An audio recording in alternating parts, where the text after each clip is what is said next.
Welcome to Real Money Talks. Real strategies from the moneymakers and the world changers that you can use to make millions, keep those millions, multiply your wealth, and build your team. Here's your host, author of 5 New York Times bestsellers, money expert on Dr. Phil, CNN, CNBC, The Street TV, Fox News, and The View, Loral Langemeier. Hello, everyone, and welcome to Loral's weekly market awareness broadcast. Happy to have you all here. Going to go live on the social platforms in just a moment. But as always, if you are with us live, you are able to chat and interact with us using both the Q&A box and the chat box through the Zoom platform here. Our experts will be happy to answer questions throughout the conversation today, and we'd love to hear what your thoughts are during this time. Have a number of guests within the community on today, so very excited to have everyone here. So, Loral, I want to see how we're doing today, ma'am. How have it going on? We're good. We're good. So, again, we're heading into December. I cannot believe this year is going to end the way that this year did, but it is what it is. Thomas and I and a few others on our team are going to get together and really schedule what we do every year. It's called New Year, New You. And we will put a completion time to December. Those of you in the big table, December 16th is an all-day 10 to 6 event, and that'll be the completing. Then on January 5th will be our New Year, New You, and January 6th, big table, folks. So we're going to put them right back to back, complete 2020 and whatever that's all going to mean. I think the biggest thing, as I'm talking to a lot of my mentors, because that's one of our themes today, like where are the big points that we got to talk about? And this is a heck of a write-off year. You know, what's interesting is like this year didn't exist. You know, my son plays for the NCAA. And all of the athletes, any sport in the NCAA, they're on scholarship, doesn't count. It's not a redshirt year. It's not a playing year. It gives everybody an extended year. So I always say, you know, it's sort of like a delete, although we really can't just delete it. We have to kind of deal with some things. So tax structure is a big one. Scott said after, I think it was yesterday's call, and Thomas, remember to bring it up again on our laser call today at 4, Scott got blown up. Finally, I think people got the memo. They need to get incorporated. So that is at minimum. And then, you know, as Eileen then will tell you, is with your corporation, you get corporate credit, and we can help you get funding as we head into probably another stimulus package on 2021. It is probably the most critical thing you do. In addition to that, we are going to talk about cryptocurrency and digital currency. 2020 moved it to the forefront extremely quick. We'll be talking about that. So we have 2 big themes today. And Chris Kline is with us, who is our digital currency Bitcoin expert, called me last week and said, you know, we got to stay relevant and I got to tell them what's going on. And so we're going to talk about that from our marketplace awareness. And then we've had a lot of questions in our Ask Loral and our chats, our Millionaires in Training, about not only why get a money mentor, why have mentors? And so as long as you can stay on, Chris, we're going to have that conversation. I've had mentors every year since I was 17. You know, and mentors come in a lot of forms. So I'll speak a little bit about how I have mine. Thomas knows we're reaching back out to one of the greatest men I've mentored, which is Dan Kennedy, who did not pass, but he actually sent me a personal letter and said, how about 2021, we go again. I loved those years with that man. So we have two topics. So let's back up and talk about digital currency. Chris, what would you say 2020? I'm assuming you all know Chris Kline. Chris Kline, why don't you tell them a little bit about yourself? But I want you to answer the question, like, what did 2020 do for digital currency? For me, I don't like how many years did it move it to the forefront? I mean, 1 year, 2 years, 10 years, it's been here, but it's going to be a normal currency very, very quick, if not already. Yes. I would actually venture to say that it was the ultimate test for digital currency. This was the time where you have chaos in the marketplaces, concerns about printing of US dollars. People can't use banks regularly. Money as we know it is manifesting itself into a new derivative. And if we didn't step up to the plate as digital currency guys this year, we could have been an afterthought because this was the time to rise to the occasion. So though you say it's an alt control delete of 2020 for taxes and other things, I'd like to keep this year on the books for digital currency if you're okay with that. And again, tell us a little bit more about what occurred to move it so quickly. I mean, we started the year, it was in the 3,000 to 4,000s. We're at 18, headed towards, you know, north of 20. Talk a little bit about the projections. Yeah, and if you're okay with it, I have just some charts to visualize it. So as I talk a little bit, you guys, I know people are 90% visual, so I'll just do a little share so that we have them to work off of, because those are great questions, Loral, that you bring to the forefront. So let me just really quickly share my screen. The first thing you asked about was, what you talked about was this, what has happened to it. And so I actually pulled from my data charts something that I snippeted a couple of days ago. This is since Bitcoin really had its first big bang in 2017. So you can see the left side of the chart, not a lot of activity going on. Crypto was really, really not known at all. It was just one of those things that people were playing with. And some guy bought Bitcoin with pizza with Bitcoin, and now it's the world's most expensive pizza ever bought. And you see this just exponential rise that happened towards the tail end of 17, right now, basically, where we're at right now, as far as time of year. And it just went haywire. And it was mostly driven by retail FOMO. People were fearing of missing out. Is it going to keep going? And that caused a big fallout that you see. And ever since about March of 18, us crypto guys have been just sitting in this ebbs and flows, ups and downs. But what's really interesting is what you brought up in March is that everything tanked in March, right? Everything took a hit in March. Stocks, gold, Bitcoin, anything that you were in, because everybody had this shock effect. And you can see that was really the manifestation of this next rally that we've been enduring in crypto so far this year. It's interesting when you think of levels, and if history repeats itself or rhymes, yes, what goes up comes down, but it's got a lot of, I think 2020, if there was a word for crypto, is maturing. It had a chance to rise to the occasion. It matured. And what was driving it? Well, first, there's kind of four big things. First is bond yields went to nowhere. If you were a typical investor putting money aside into a bond, you were getting either at near zero or negative rates compared to inflation. So it was useless. It was really kind of you say it best all the time, Loral, is money that's sitting around is dying. Lazy assets, right? Yep, lazy assets. At the same time, and what drove that is we started printing money at an exponential rate. Over the years, we've had QE since 2006 after the fallout of the recession. And people talked about, we're printing so much money. Well, now we're printing money like we've never printed money before. It's like a new fad. Like, how much money can you print? And actually, I just saw a great article yesterday about London and the UK. For the first time ever, their national debt will exceed $2 trillion. So it's not just us. This isn't just United States monetary supply. This is all money that's out there, fiat currency, as we call it.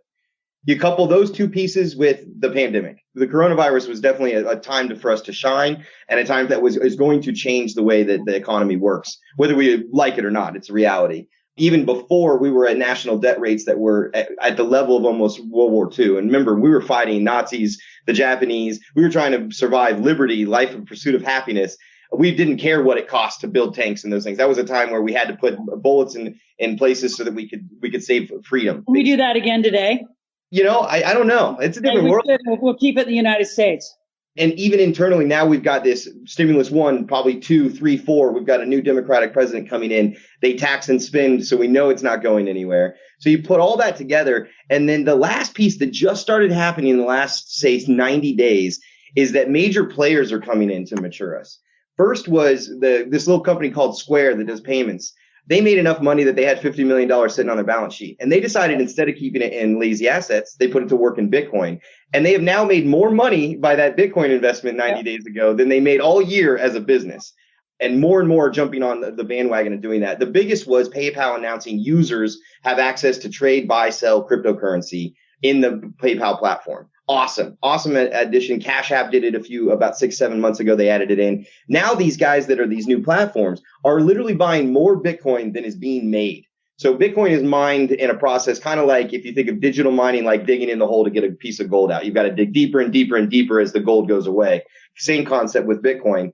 And as it's coming out, it's being created. There's such a high demand. So, basic economics, everybody knows the supply and demand curves. If supply shrinks and demand's going off the roof, you've got a perfect recipe. We call it the perfect storm for crypto this year.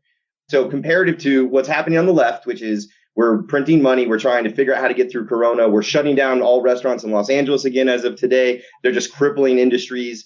These major effects while we're just printing money fancy free versus an asset like gold, but actually even more finite that is a scarcity, lowers inflation, and really is a lot of folks look at it as like a hedge against what could be the effect of all this printing of US dollars and things. Yep. What you said earlier, too, Loral, about 2020 is going to change the way we look at things. I think it's going to change the way we look at what is money and what do we consider money to be and how does it pertain its value. And that's all becoming relative to a lot of different assets now. It used to just be, well, at one point, gold was king, cash was king, cotton was king. It's always some kind of asset that is king. Now there's kind of a lot of relative competition in the space. And you look at just kind of some of the things that make money what it is. Can we move it easily? Is it divisible? Is it durable? You look at, there's no change. You go everywhere nowadays and they say you got to pay with the exact change. Or I think I saw CVS was rounding up every bill now to make it so it's even.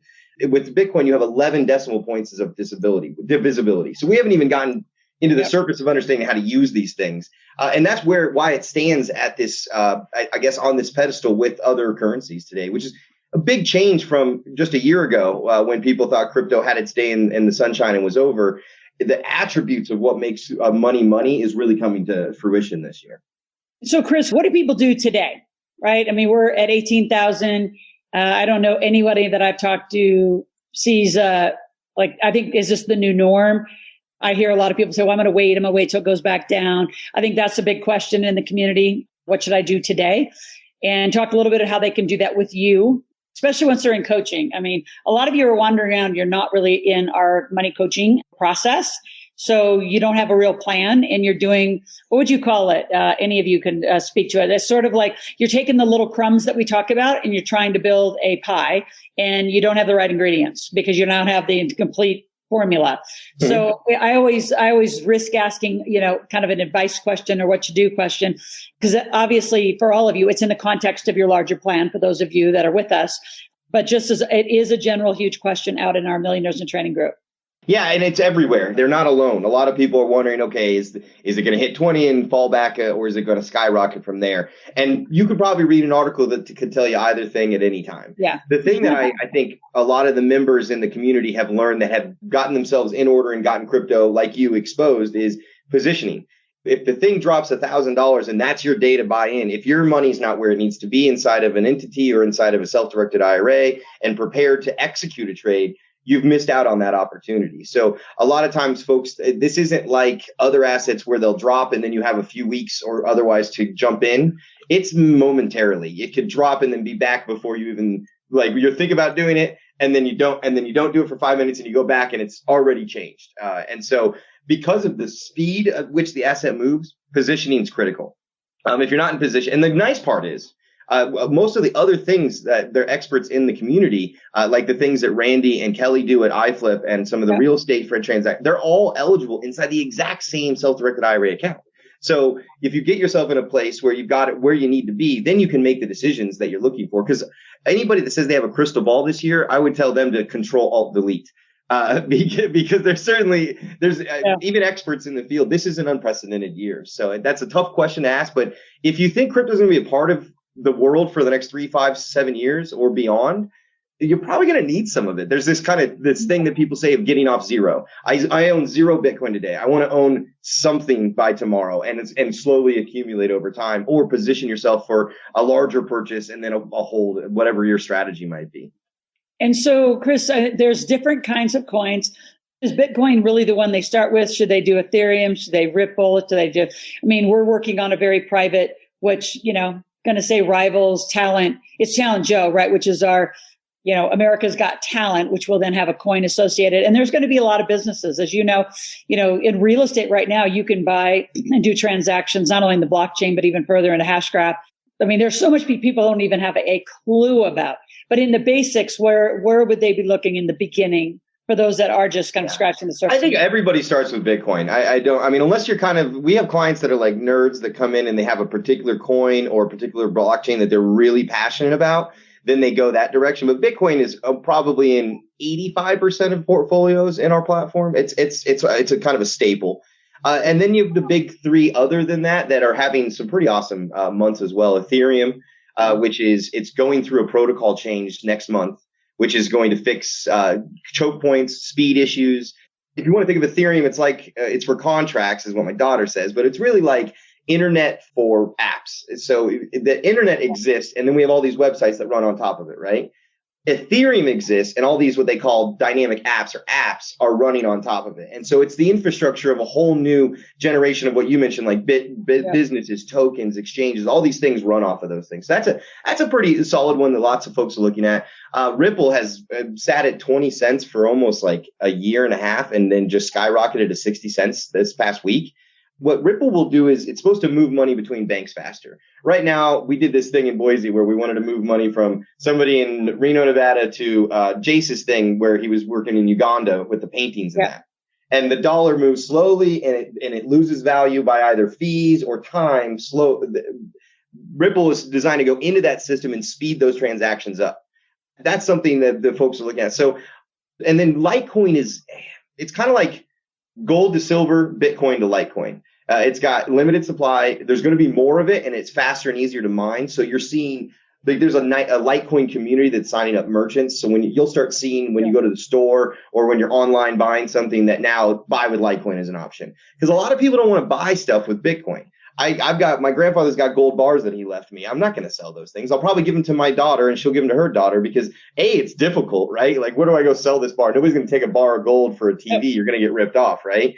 And so that's where Litecoin comes in. Is some people look at Bitcoin like they're gold. What's that? You can't take your bar of gold out to eat and they just chip away at it. I mean, it made fun because I think so many people, I was on a call earlier today with somebody's like, well, I just think I got to get into gold and silver. And I said, and then what are you going to do? Like, how are you going to spend it? Like, it's not transactable. Now, the only state that's not true is in Utah. And actually Texas and Ohio too. They accept it as tinder for taxes. And once they take it as tinder for taxes, then it's considered actual money that's barterable of that type. But you're right. What's cool is we took gold in a different look on our platform recently because it needed liquidity, it needed fluidity to it. Yeah. And so what we did is we got an inventory at the Royal Canadian Mint of big gold bars and smaller denominations. And we put a blockchain over the top of it so that clients could buy and sell their gold or swap it for Bitcoin or Ethereum or real estate, real time, 24/7. Which I think is going to change the way that people look at gold. Because there may be, say that Bitcoin goes to 40, 50,000, let's just say. And you're like, okay, I got to step off a little bit. I take my profits. Everybody takes their profits at some point. And now, do I want those profits in dollars? Or maybe do I just want them in gold because it's a pretty stable long-term asset and I know that it won't have any disruptions to it because it's mostly universal. But do I want to take and put it all the way into dollars, then move it all the way over into gold bars, then store them somewhere, then have to do the reverse when I want to get out of my gold holdings? Or is there some kind of digital version that's available that I can have the exposure to real gold, but not the headache of owning gold? Yeah. Well, Chris, we're going to stay tuned throughout now to the end of the year. Watch what things happen as week by week we actually still are deciding. I know you just said we're having a president. I'm hoping ours still stands. So that's the California effect out here. I know it's unbelievable, isn't it? Anyway, you know what? They're happy. Either way, I think if it would have went the other way, we'd have boarded up buildings and riots and those things. So if the party that had to lose, at least it was the gentlemen and the ladies that walked away gracefully. Is my one take on this election this year. We haven't lost yet. So we're going to continue on. Stay tuned. Do you want to stay in? We're going to have a quick conversation. The rest of about mentors. Yeah, I'd love to stay on. I have some interesting stories about mentors over the years. Well, and I know you're in a high-end leadership group. I've been in high-end mastermind groups. And I think the theme that we really want to, convey to you, I mean, Thomas joined the table. When did you join the table, Thomas? He's probably the longest standing here. 2012. Yeah, 2012. You've seen Ken Starks be back from 2002 and 3. Known Scott Arden that long. So when you think about the duration of, I'm just going to say relationships, because to work together, to team together, I think one of the biggest leadership things we teach, and it gets, when you get into deal structure and deal making is when you really start experiencing it, is I think a lot of people think, they're going to become like my, because I always say, come on, kids, that's my funny little thing I say. But the truth is, I have very few employees that actually work for me that I can tell what to do. Right. So we're in contractual relationships. And I think a lot of entrepreneurs, as you step into being an entrepreneur, you don't know how to lead yourself. You're used to being told what to do or guided by a boss. Right. And the reason why mentors exist is because they kind of at some level take that role. I mean, I know I've taken that role for a lot of people who are transitioning from employee to entrepreneur and they don't know what to do. They don't know how to produce a revenue producing day. They don't know how to get up and where to go. And then they work at home. It's even worse because their home is where they hang out, eat, do laundry, do all sorts of other things, not work. Yeah. So when you think about being an entrepreneur, if you don't have mentors, I don't even know how you'd perform. And I was just blessed. I kind of walked into mentorship because I just wanted to study money. And here's how my mentorship began before anybody told me I needed one. I was 17 years old. I had the book Think and Grow Rich. And I thought, well, this is what I was going to commit my life and time to. Took a little break and did some fitness stuff. But for the most part, I always studied how so few people figured out money. So I walked into a bank because, at 17, I didn't know damn thing about money, but I knew that that's where money was stored. And I asked the bank president, I walked straight in I was in aerobics. I just got done with aerobics class. So here are my gym clothes, looking like hell, or like I just worked out. And I walked straight into his CEO, the owners actually at that point when he owned the bank. And I just said, I want you to mentor me. And he's like, well, who are you? I'll never forget how I got my first mentor, because I still am friends with him today. And so we laugh about it. He said, you had no idea what you were going to ask him for. I said, I just knew I needed to ask somebody about money that knew about money, and people put money in your bank. That's literally how simplistic I was. And so I want to know what people invest in. You hold their money. Where did they put it to work? I want to work in your investment firm. And he's like, aren't you cute? I said, I am. And I said, you haven't even graduated college. Anyway, that was my first mentor. I don't think I really told the detail of that story about how raw it was. And he said, well, what are we going to do? And I said, I'm going to come with questions once a week. He said, I'll take you out to eat. And he said, you can't afford to take me out to eat. And I said, well, I don't care. We'll go to McDonald's. We just sit in your office. I just want to ask you questions. You answer them. And he said, you expect to I said, I'll pay you. He said, I'm not going to pay you. Anyway, fast forward, then I've had mentors forever, because mentors' jobs, unlike having that boss, I think are to guide you, avoid costly errors, share their Rolodex, share their experience, and just provide guidance beyond anything that you can do. And then when you have masterminds together, it's almost like co-mentorship at a lot of levels. So what we've built in this community, I just created the structure for it, and amazing people showed up to help create what we have together. So I just want to talk. That was kind of my first. Maybe what we do is each of you go around. Who was your first mentor, and how did you, like mine? I just kind of stumbled into the bank and figured it out, and then obviously got much more sophisticated at selecting very intentional mentors.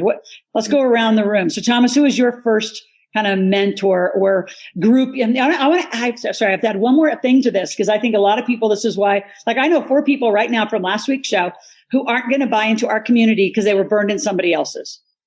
So, what was the first program you bought or first experience? So let's just go around and each share. What was our first experience? Because sometimes they weren't all great. I paid a lot of money for people that were like, what the hell that was a waste of money.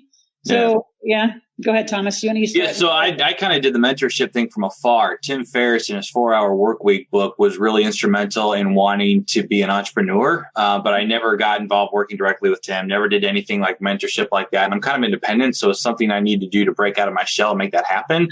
And I attended a 3 Days to Cash workshop in Chicago in 2012 or 2013.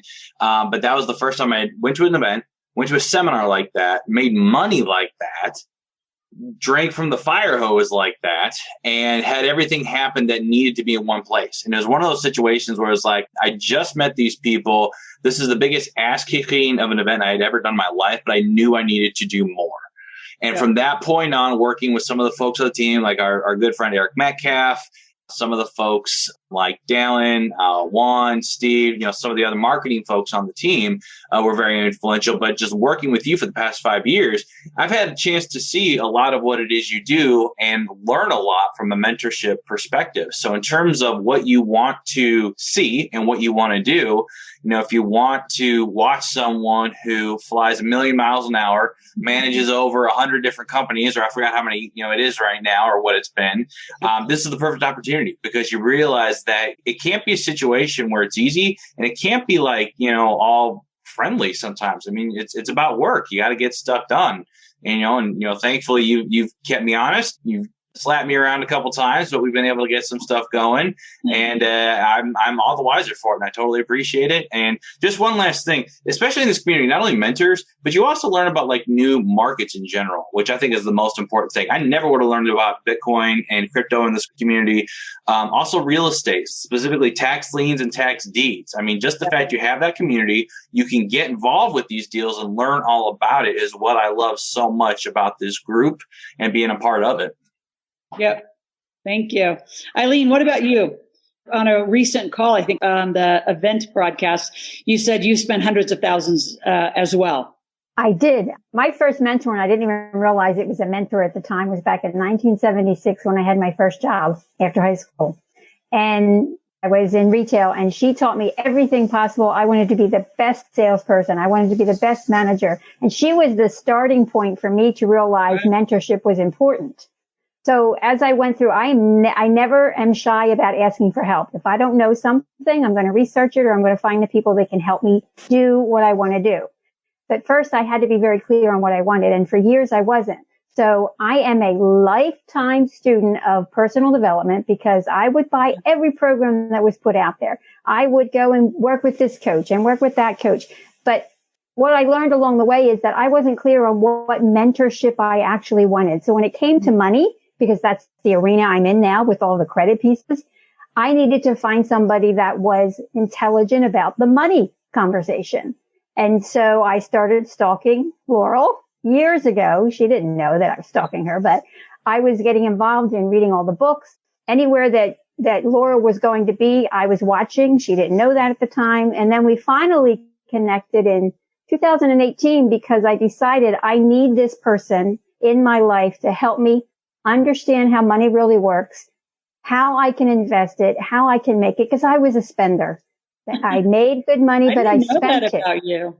I was a spender. I used to take my friends out because, I'm a dancing queen. So we went to all the clubs. Yeah. Everybody had a good time. I was footing the bill, not realizing that was a bad thing to do. So the mentorship for me and coming into this community in 2018, my husband and I, we had the conversation. It's like we have money conversations, but it's not about the right way to use money, the right way to make it, how to grow the business. Since 2012, we were struggling to get our business going because I was grasping at straws and I wasn't hiring the people that could help me. I wasn't working around the community that could help me. And I get that now. From 2018 till now, so much growth has happened, and it's because I have the mentor that I need. So, I'm going to come back and ask a question, so I'll let you guys start thinking about it. What were some of the lessons, like the rough ones, and then the obvious ones, learned by mentors? Because in my experience, it was the rough ones. It was when Bob Proctor fired me after, I don't know, I'd paid him $25,000. It was maybe 4 or 5 months into the year. And he fired me. So I'll come back to that story. So think through that as we're going to share. Also, so Tamara, who was your first mentor? What was your first introduction to having a mentor? Because I don't think, what drives me crazy about being an entrepreneur is, you're not looking for an employer, right? And a lot of times, and I'm glad you brought that up, Eileen, your employer is your mentor. They're your first guide. They're your first. Look what you and I are doing with Shy right now. Right. He started his company, by the way. He's going to collect money today on deposit. Yeah. So I have a call with him next on the way to the airport. But I think, Eileen and I have been working with him for 2 weeks, maybe 3 weeks. Yeah. And we're in our third week now, right? Yeah. We're moving him straight to cash. But because he is an athlete, he has been coached. So I think that's probably another place to look is where you've had coaches might be where it might feel similar or what we're trying to convey to you, why it's so critical to have someone guide you. And costly errors and access are my two big wins. What are yours, Tamara? First access. Well, my big win is costly errors. That is the story of my life. Now, I was in drama, so I had directors. And they were my first mentors. Did you know that, Thomas? Now we know about her. I was a drama major at the university. I was a drama queen in high school. We get all of it. We get it. I only went to law school so I could act and get paid for it. That is the only reason I became a lawyer, just so you know. Anyway, and so my mentors were the directors that I worked with, and they stayed my mentors for a very long time. And then I went into the academic side of things. And so my professors were my mentors. They didn't have any money conversations. And then you get to law school and you get into practicing law. You don't ask for help. Yep. That was the biggest mistake of the first 20 years of my practice. And even the last 20 years of my practice was that I didn't ask for help. Because that was not cool. That's typical for women, though. Women just. It is typical for women, and it is typical for lawyers. So I got two things, and that's why lawyers have such a hard time mentally with we won't talk about it anyway.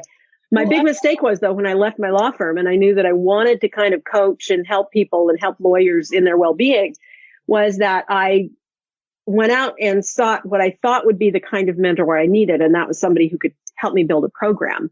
And I loaded up money. I just spent money and it came to nothing. And he actually fired me. He did. He refused to come down to a seminar that I had put together and said I didn't have enough people. And that was the end of it. That was 10 years ago. And I am still feeling. I still every so often just go, get sick to my stomach thinking about it. So what now what? So what had happened? So what now what? For a lot of you that had a bad experience, right? I think we've all had, have we all had bad experiences? I mean, yeah, at some level, and meaning with a group, or, you paid for something and it didn't really work out. You can't carry that forward. So really, like, take on this. So what, now what? It was like, well, you didn't know any better than to make a decision. And so now what? I say the same to everybody who holds their family hostage for their bad upbringing. They did the best they could, whatever it is. So it is what it is. Grow up and move on and create from where you are and design your life from where you are. It's kind of how we think and coach you through 2020. So what, now what? It is what it is. Design your life anyway. Saddest thing about people that are saying no, they were burned by other coaches or whatever, and now they're saying no to somebody else. They're hurting themselves. Yeah.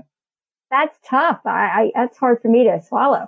Yeah. Well, here's the thing. When I looked to that particular mentor, he had a team, but it was not the right team, and it didn't feel right at the same time.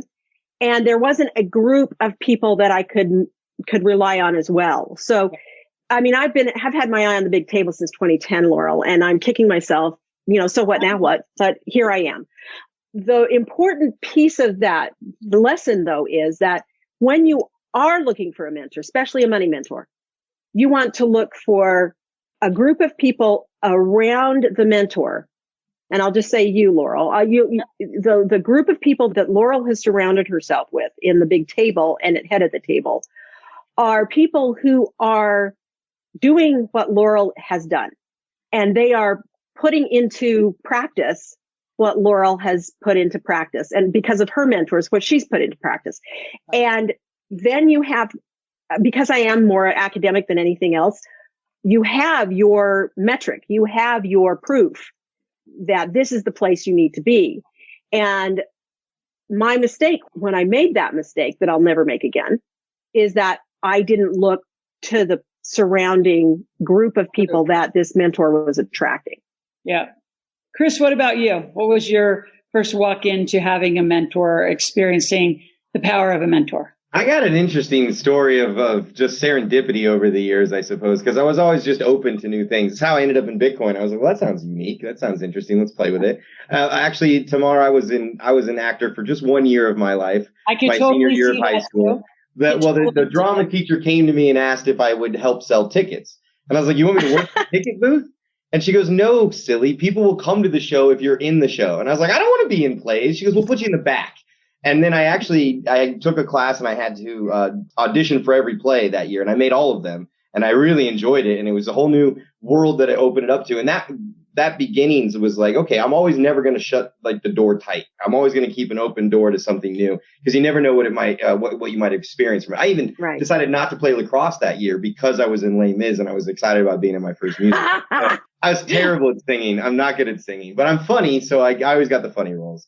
You surround yourself with people who can sing, and then you just mouth the words. Exactly. That's what leadership really is. My high school principal was probably my first official mentor, and he followed me for a while because I ended up joining the fraternity in college that his son was a member of, and then I became the king of the frat boys, the president of the fraternity council at my college, and we needed a Greek advocate because some guys had misbehaved years before, and we had a unique relationship with the university, so we needed, quote unquote, an adult around to keep us at check.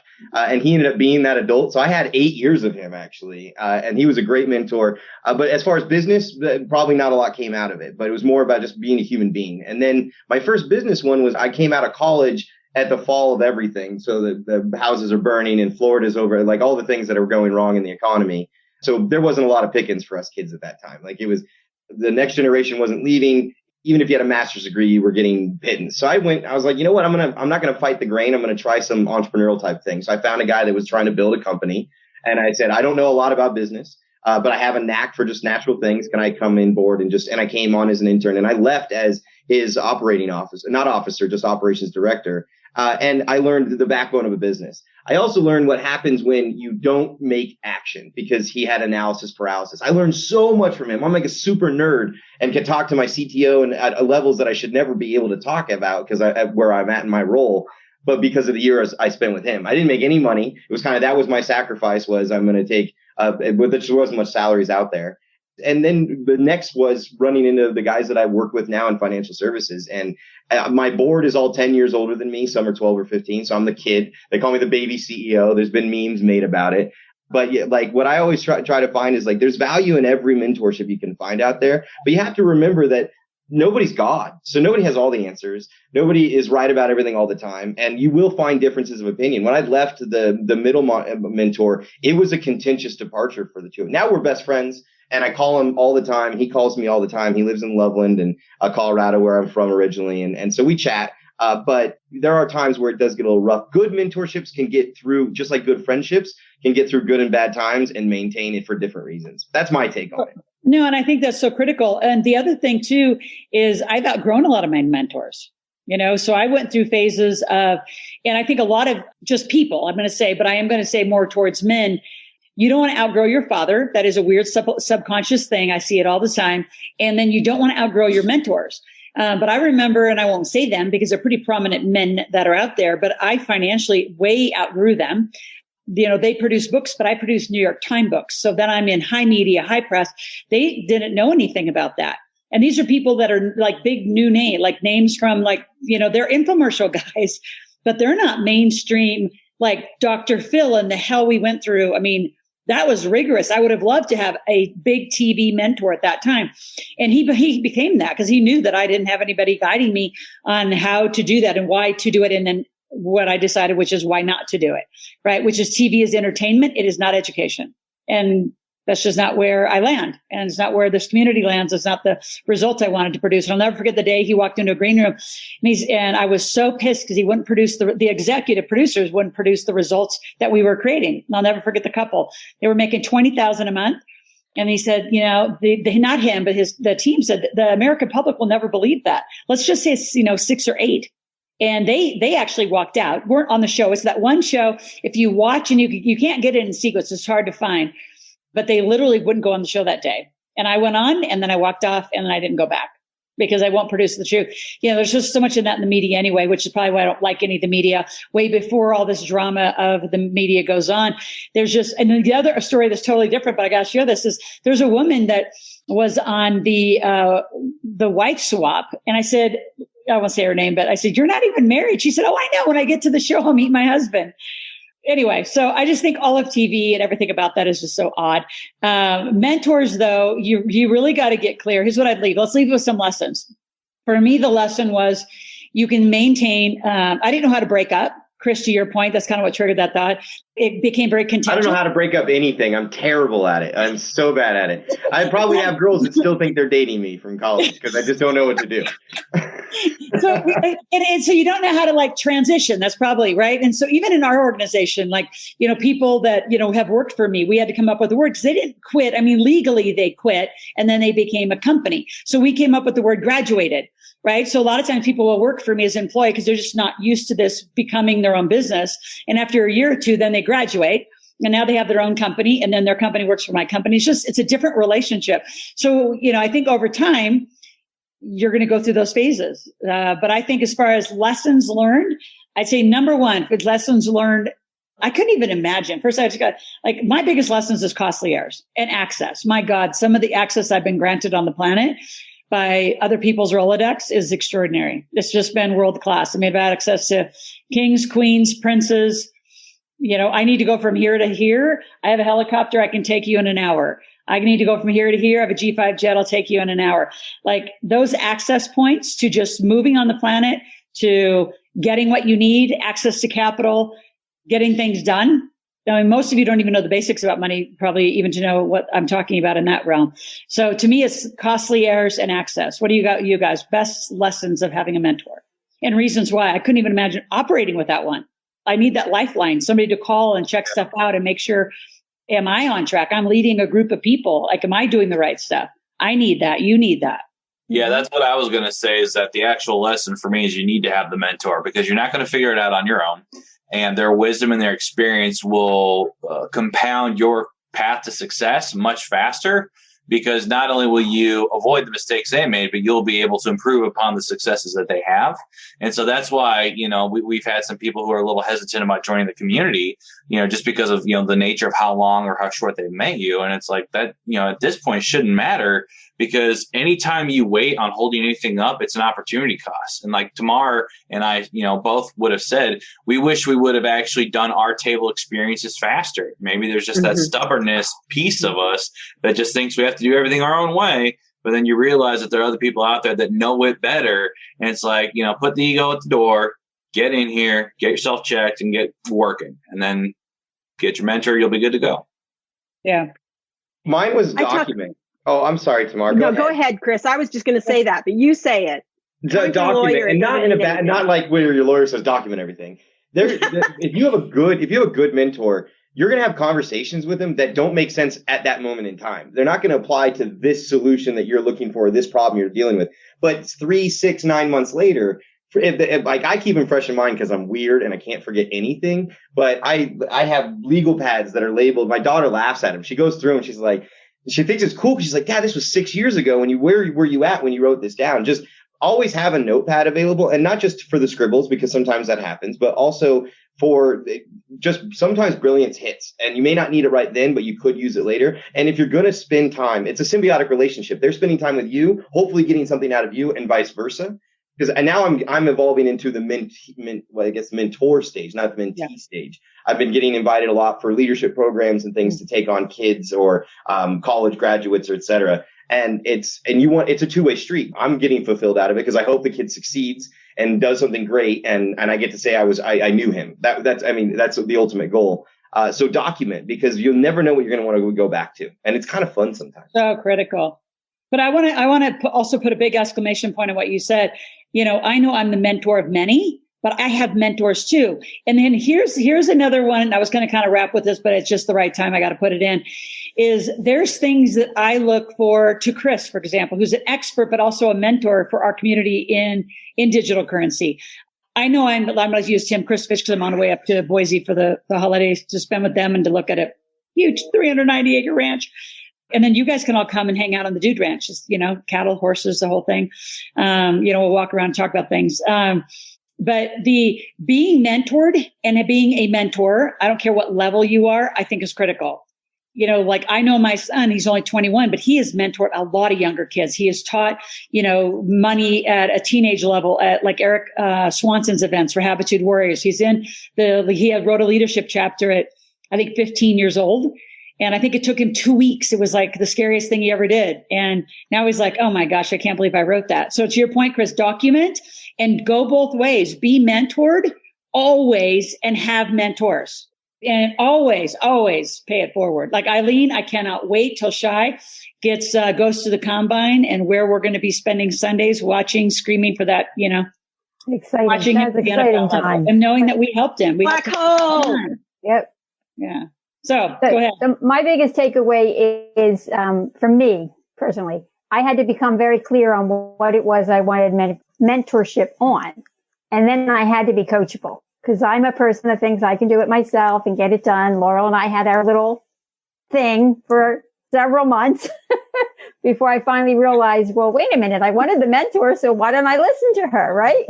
But throughout my mentorship with other people, that was one of my biggest things. I had to be very clear on what it was that I wanted, document everything. I'm a list maker, so I made a list of my questions. What am I looking for in a mentor? What do I want to learn, and how am I going to learn it?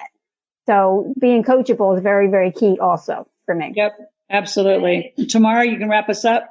I have an ego the size of all outdoors. I am a lawyer. You cannot tell me anything. Have you figured that out yet? You can't tell me anything. It has to come up for myself. So what you want in a mentor is, you want many mentors is actually what you want. And that's the great thing about this community, is I don't just have one.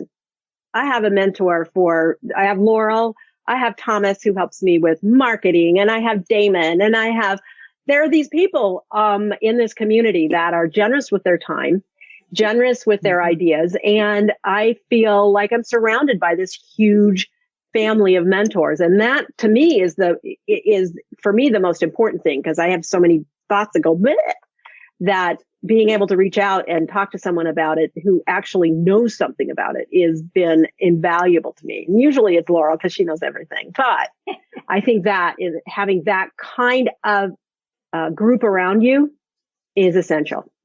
So, I mean, I think that's just what's critical. And again, I do have to say, you know, reaching back to where I learned the team thing was 1996, 97, 98. And it only lasted about 3 years, the Rich Dad Advisor series. But I remember being a part of that. And I was like the lowest person on the totem pole and least experienced. Everyone was millionaires. I mean, we're talking Diane Kennedy, Dolph DeRose, Garrett Sutton, all these awesome, Keith Cunningham. And I'm just this young little youngster trying to keep up. I mean, I was like so stretched out at that time. But I will never forget when we started taking stages together as a team thinking, shit, this is the greatest idea.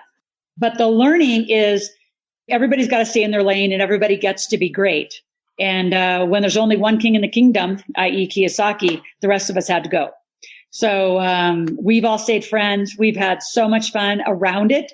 So why Sharon and I stayed friends. But I really have to give creds to Blair Singer. I mean, that whole group, we had so much fun those few years. It was like getting a PhD. And you think about like with the water, like, you know, drinking from water hose for me. Oh, that was like nothing. I had that whole group. We were traveling around the country together. But the team thing is critical. And I'm glad you guys bring it up because I think I know this isn't just about me. I never think it's about me because when you get to the table, and Eileen, you've been there before, a little irritated sometimes. I'm not there. There's pretty rare. I think there's only 2 tables in the history of tables I've missed because I'm in another country doing a table. And it wasn't because I blew you guys off, but I was somewhere else. And then we would zoom in. I remember having competitions from Australia back home. But my point is we have so many amazing brains and they get the platform. They get business. Thomas gets to build you websites. Annie gets to be a coach. Annie gets to be here. And he gets to stay in this, you know, you've postured yourself well. I'd say that, Thomas. And a lot of folks have. You get the breadth of it. Eileen gets tons of business. She has a business inside the community. She's got a business outside the community. All right. And Tamara's working her way into that. Chris, we're just adopting you. You know, we kind of have to. I'm open to it. I know. Well, listen, you guys, we got to wrap. I hope you enjoyed this, got some lessons. Before we leave, I've got to go record with another big table, actually head of the table woman in New York. We'll be broadcasting on Friday. I know it's a holiday, but we're actually going to continue activity through the weekend. So I'm going to go record. Before we leave, though, if you guys could stay on here for a little moment, what are your lessons out there, those of you listening? I want to engage the chat. What's one thing that you have learned from a mentor and one thing you need to learn from a mentor? And the team is brilliant and they can help you respond, but I want to engage how critical it is. And one thing to think about, like I already disclosed, I'm going to hire Dan Kennedy back next year. And I already, which Thomas, I don't know if we got that recorded, but what's cool about that group, because he is a marketing genius, is he lets me bring my team. So it's not just mentoring to me. Then I have to go home and transfer it to Thomas and Steve and whoever else we bring because it's there's a limit, but I can bring the whole team. We can do a whole plan. So I'm looking forward to that. So that's one of my mentors for 2021. I would hope we are going to be yours. What did you learn? Go ahead and put it in the chat. And what do you need in a mentor? Chris can't tell his last name. He's a secret weapon. Actually, Anita, you can text me because you're in the big table. I can tell you. All right, you guys have witness protection. It's Bitcoin. It's Bitcoin. It's Bitcoin. So thank you guys. We've got a couple of folks who have said they've never had a mentor. Oh, you're about to change. So add into that for those of you engaged. Like we don't need to end this broadcast. I really want you guys to get this. It's critical. Yeah. You will never be alone again when you get the power of a mentor but really I make them family. I get them so close because it's critical. If you've never had a mentor, you need to at least think about our fast cash coaching calls. Yeah. You're trying to explain something to somebody who's never done something like that before. And once you have that experience, the light bulb should pop off. And you'll start saying, wait a second. Here's a resource I have multiple times per week, helping me with a lifelong problem that's going to be able to help me move me forward. And if you've never had that mentor thing before, you want to try it at some level, Fast Cash could be a great resource for you all. We're just biased. You want to obviously use someone here in the community. But if you've never had a mentor, you definitely want to start using one. And you don't have to necessarily be coy about it. Obviously, with Loral's example about tracking down the bank president after a workout. But definitely the information, the wisdom that you'll get, it far outweighs the negative consequences of not working with one. And I'll just leave it in that. Right. And Rob says an interesting thing. Sorry, Con. The one more important thing to say to that, though, is to Eileen's point, you have to be coachable. Because if you're not coachable, it's not going to mean anything. And you may think you're coachable. I'm sure Eileen thought she was coachable before she really got to the point where it broke through and understood what you need to do for growth. So I'll leave it at that. Any closing words? I know we're getting to the top of the hour here. I want to make sure we have a chance to let people close it out. I just want to say thank you. I always love being here with you guys. It's like my favorite part of every week. So thanks again for having me, as always. Thank you, Chris. People in the chat are saying, Chris, that you could play Superman. Well, I do look very different without my glasses on. Like they do change me quite a bit. Right. Thanks, everybody. I'll talk to you soon. Happy Thanksgiving, Chris. You too. Happy Thanksgiving, everybody. Bye-bye. Thank you.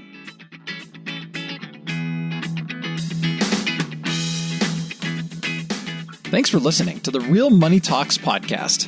Your host has been Loral Langmeyer, author of 5 New York Times bestsellers, money expert on Dr. Phil, CNN, CNBC, The Street TV, Fox News, and The View.